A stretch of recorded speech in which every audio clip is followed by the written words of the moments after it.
चलिए अब फंक्शंस को देखते हैं। इंटरफेरॉन टाइप 1 और एंटीवायरल इंटरफेरॉन के कौन से फंक्शंस होते हैं। सबसे पहले ये करते हैं मेडिएट अर्ली एंटीवायरल रिस्पॉन्स। ये हमेशा अर्ली एंटीवायरल रिस्पॉन्स देंगे। इंटरफेयर विद वायरल एप्लीकेशन, ये हम लोग डिस्कस कर चुके हैं कि वायरल के एप्लीकेशन में ये इंटरफेयर करते हैं। थर्ड वन है कैंसर ट्रीटमेंट में भी ये यूज़ होते हैं, ये इन्वॉल्व होते हैं।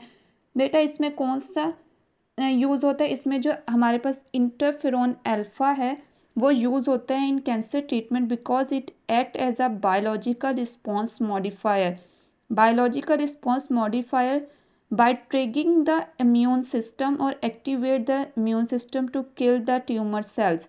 ये एक तरह से हमारे पास, मैं यहाँ पर लिख भी देती हूँ, बायोलॉजिकल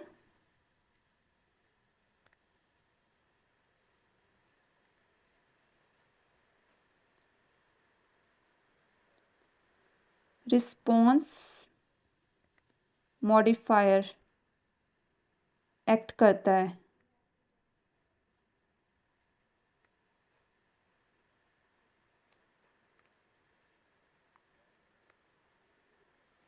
ट्रिगर करेगा किसको, इम्यून सिस्टम को, और कौन करेगा हमारे पास, ये इंटरफेरॉन अल्फ़ा। चलिए अब देखते हैं कि इंटरफेरॉन टाइप 2, जिसको इम्यून इंटरफेरॉन भी कहते हैं, इसके अंदर हमारे पास आ जाता है interferon gamma, release by activated T lymphocyte NK cell, यानी कि नेचुरल किलर सेल। दो सेल्स इसको रिलीज करते हैं, एक है टी लिम्फोसाइट्स और नेचुरल किलर सेल्स। फिर आ जाते हैं इसके फंक्शंस। फंक्शन में से पहला फंक्शन है stimulate the activity of macrophages.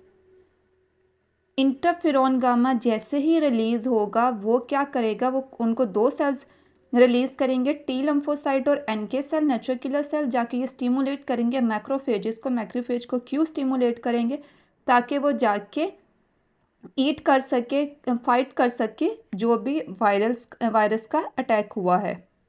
फिर ये है modulator of adaptive immune response. ये मॉड्यूलेटर होते हैं किसके, अडेप्टिव इम्यून रिस्पॉन्स के।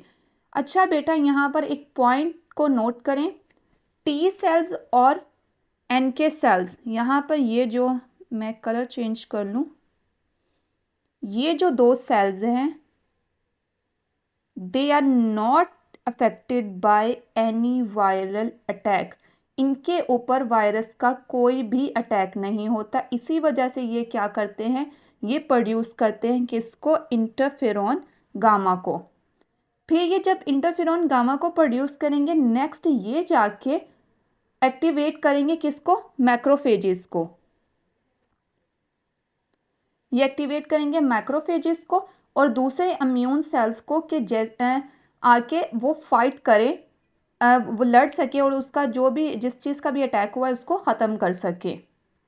जो वायरस इन्फेक्टेड सेल्स होते हैं वो हमेशा किसको रिलीज़ करते हैं, इंटरफेरॉन अल्फ़ा को। नहीं, पहले सॉरी, हम पहले ही इस चीज़ को डिस्कस कर चुके हैं कि जो इन्फेक्टेड सेल्स होते हैं वो हमेशा सबसे पहले किसको रिलीज़ करते हैं, इंटरफेरॉन बीटा को। पूरा लिख लेते हैं, इंटरफेरॉन बीटा।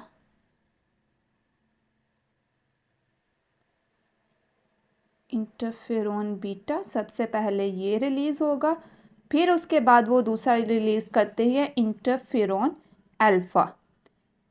इन्फेक्टेड सेल जिनके ऊपर वायरस का अटैक हुआ है वो ये रिलीज़ करेंगे, जबकि नॉन इन्फेक्टेड सेल्स जो हैं वो किसको रिलीज़ करेंगे, इंटरफेरॉन गामा को। होपफुली कि आप सबको यहाँ पर ये पॉइंट जो है वो क्लियर हो गया होगा, यहाँ पर कंफ्यूज नहीं होना और बिल्कुल भी इस चीज़ को नहीं लेना कि कौन से सेल किसको रिलीज़ करते हैं। जो नॉन इन्फेक्टेड सेल्स है, मैं दोबारा से रिपीट कर रही हूँ, नॉन इन्फेक्टेड सेल जिनके ऊपर अभी किसी चीज़ का भी इफेक्ट नहीं हुआ, किसी चीज़ ने भी अटैक नहीं किया, नेचुरल किलर सेल्स और टी लिम्फोसाइट्स, वो किसको रिलीज़ करेंगे, इंटरफेरॉन गामा को। जबकि कोई भी ऐसा सेल जिसके ऊपर वायरस का अटैक हो गया है वो इंटरफेरॉन बीटा और गामा को रिलीज़ करेंगे। बेटा यहाँ पर एक और चीज़ को नोट करें कि वैसे जनरली जो बात की जाती है वो यही कहा जाता है कि इंटरफेरॉन्स की टू टाइप्स होती हैं। एक होते हैं इंटरफेरॉन टाइप 1 जिसको एंटीवायरल इंटरफेरॉन भी कहते हैं और दूसरी टाइप होती है इम्यून इंटरफेरॉन टाइप 2 जिसको इम्यून इंटरफेरॉन भी कहते हैं। लेकिन इसके अलावा 2003 में एक और टाइप डिस्कवर हुई है जिसको बोलते हैं इंटरफेरॉन टाइप 3 और इसके अंदर जो आता है वो आता है इंटरफेरॉन लैम्डा। इसके फीचर्स देखते हैं। इसको जो सिक्रिएट करते हैं वो इसको करते हैं डेंड्राइटिक सेल, डीसी सेल यानी कि डेंड्राइटिक सेल्स। इसके अलावा इसके अंदर 3 तरह के इंटरफेरॉन्स आते हैं। एक आते हैं हमारे पास इंटरफेरॉन 1, इंटरफेरॉन 2, इंटरफेरॉन 3। जो 1 है उसके अंदर आते हैं इंटरल्यूकिन 29, जबकि 2 के अंदर आते हैं इंटरल्यूकिन 28A और इंटरफेरॉन 3 में आते हैं इंटरल्यूकिन 28B। अब इनके फंक्शन क्या है बेटा? They work like type 1। इनका जो काम होता है वो बिल्कुल टाइप 1 जैसा ही होता है। एंटीवायरल एक्टिविटी शो करते हैं, वायरस की रेप्लिकेशन और प्रोलिफरेशन को इनहिबिट करते हैं।